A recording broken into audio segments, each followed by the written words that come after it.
What's going on, people? This is Teacher Yari with you. We have yet another lonely problem wanted to be solved. Problem wanted to be attended to.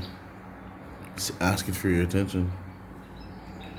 And we will give it some attention.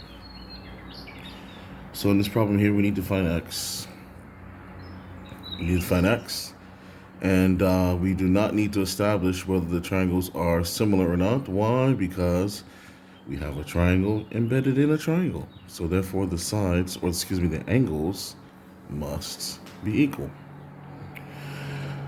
So for that reason, ladies and gentlemen, let's take what we know in order to find a ratio.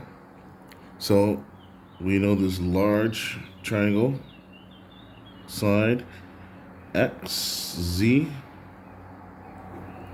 over VW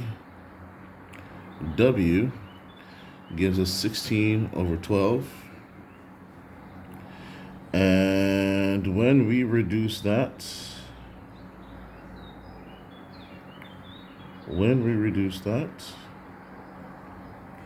we get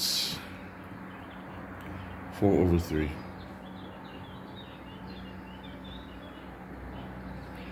We get 4 over 3. So we're going to just leave this guy in this form here. We're going to leave it in the form of 4 over 3. And we're just going to continue with this.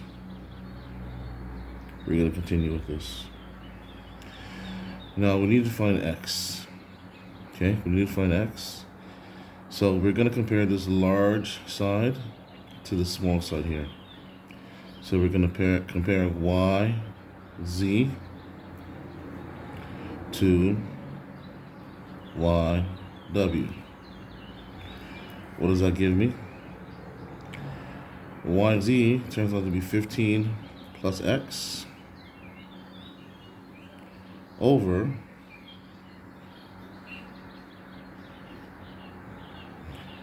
15.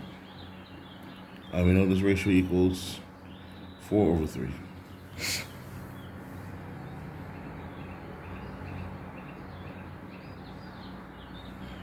Now, what we need to do, solve this thing algebraically. So I bring it down here. I have 15 plus x over 15 equals 4 over 3. You saw me use this in a previous problem. We're going to use cross multiplication here. So I have 3 times 15 plus x. And then here we have 4 times 15.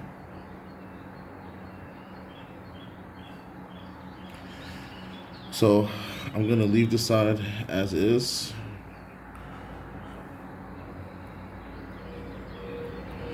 And here I'm going to multiply 4 times 15, which gives me 60. Now I will divide this whole thing by 3. Divide by 3. And I'll bring this here, conserving paper. These two cancel, and I'm left with 15 plus x equals 20. Now we need to solve for x, get x by itself, get rid of this 15, minus 15, minus 15, and x says he is 5 centimeters. And that makes sense. Makes a lot of sense. If this guy's 5, that means the whole side here is 20. So 20 over 15. 20 over 15. Let's divide both of these by 5. Divide by 5, that gives me 4. Divide by 5, that gives me 3. So the ratio is correct. And it makes sense.